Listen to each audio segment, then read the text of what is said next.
Abdullah, assalamu alaikum. How are you? How's it going, man? Alhamdulillah. MashaAllah. I gotta tell you this question I got this week. So awesome. Guy comes up to me and he says, why can't Allah guarantee me a perfect life, a happy life? If He's in control of everything, why does He have to give me a hard life? Wow, that's right. Deep. So I was like, wow. And you know, this was piling on my head because I talked to another young man recently, and I was asking him about religion. He wasn't even Muslim. And he said, you know, when I was raised in a pretty religious family until I got to college, and then I stopped kind of practicing religion. I was like, so why'd you stop practicing religion? He goes, well, I look at all these other different religions, but I don't really subscribe to any one of them. And the reason for that was when I got to college, I realized, man, I'm stressed out about an exam and I'm praying and I'm praying and I'm praying, but I'm not doing better on my tests. So I should have not been wasting my time praying. I should have been spending my time studying for the test instead. So I realized that I don't need religion. I don't need God. I just need to do the right thing, and that's it, right? So I've just become more, you know, rational about it, and you know, I don't think I need religion in my life. And a lot of people feel that way, right? Yeah. And people who are on the verge of heading in that direction say things like, you know, and he says, when I used to have problems in my life, I used to say, why are you doing this to me, God? I pray to you so much. I pray every single day. I ask for this. I do that. I give charity.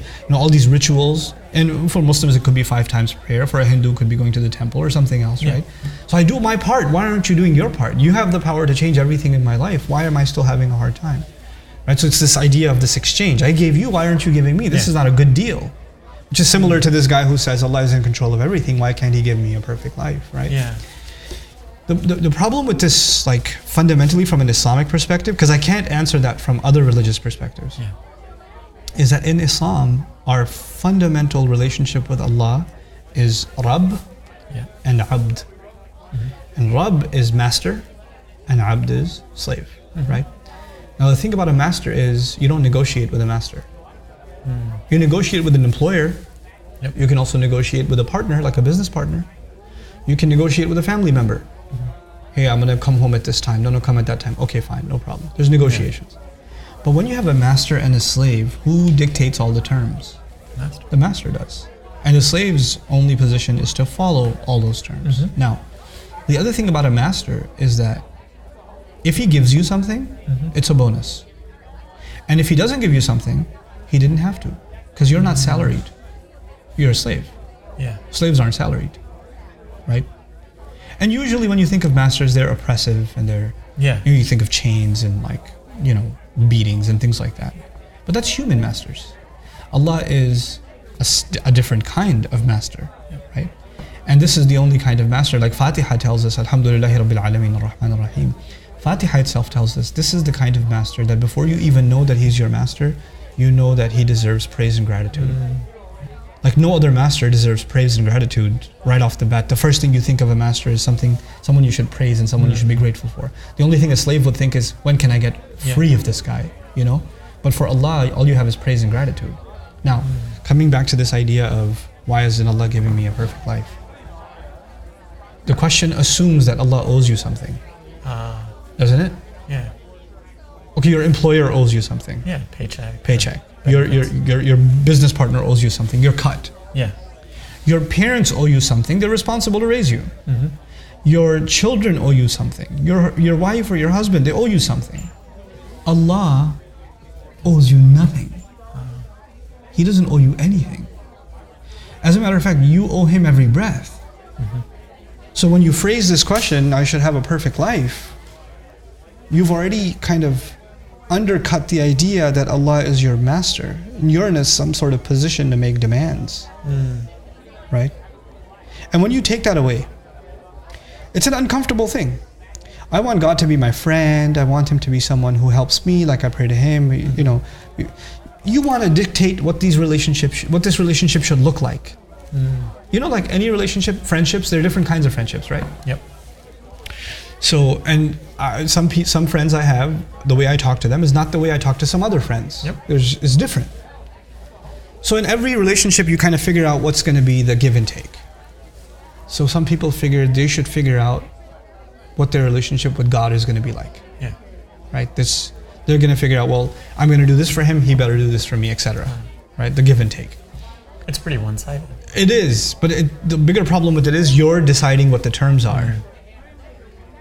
Now, put it in perspective, who should decide what the terms are between you and the supreme being?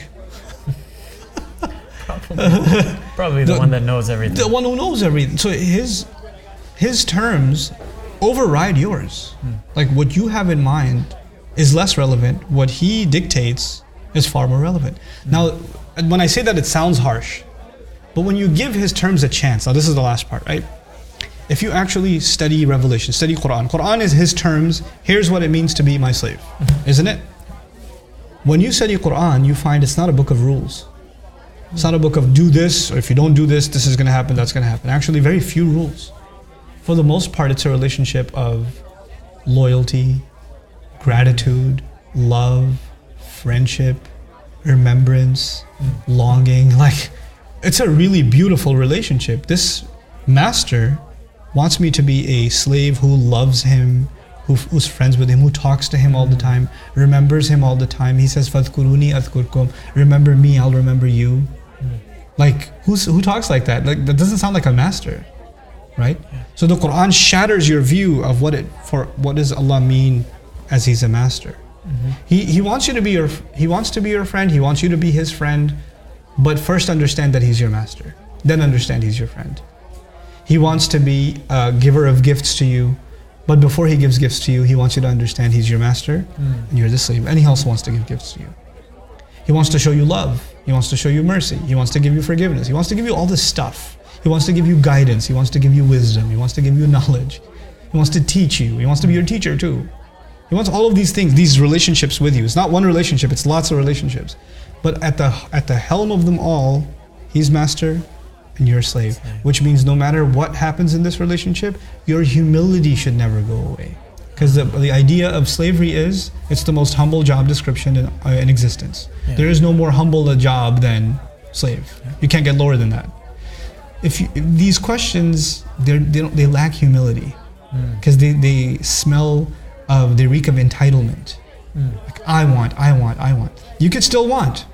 But if you want as a slave, is different than when you want as someone who's entitled. Right? Yep. Allah's not saying you can't ask. You can. But that's, he will decide when to give and what to give. Yeah. You know? He knows best. He knows best. So, the answer to this question isn't actually in what Allah decides to or not to do, but actually how we perceive Allah ourselves. It's our perception where the problem lies. And once you get that, the problem is solved.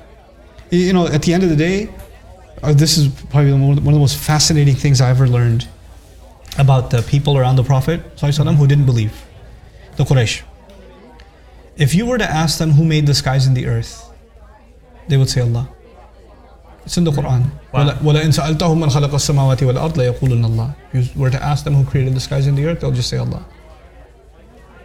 And I'm like, they have no problem accepting Allah? So then what's the problem? But they have no problem accepting Allah as the creator. Oh. He made it, fine. Good, He made it. But if you were to ask them, مَنْ رَبُّ السَّمَاوَاتِ وَالْأَرْضِ, ask them who the master is. There's silence. Because that requires submission. That requires that I have to be a slave. Because if I call him master, that makes me slave. That makes me humble. Like if I ask you, who do you think made this car? And you say Lexus did, or Jaguar did, or somebody did. Fine, I can accept that. They made it. Who is your boss? Who is your ultimate authority? Well, let's take a step back here a second. Hold on a second. My car. That's my car. Yeah. So that's the line that has to be crossed when somebody enters into Islam. They have to actually accept not only Allah as Rabb, as master, they also have to accept themselves as slave. I'll see you next time, inshallah. Oh my God, again. Assalamu alaikum.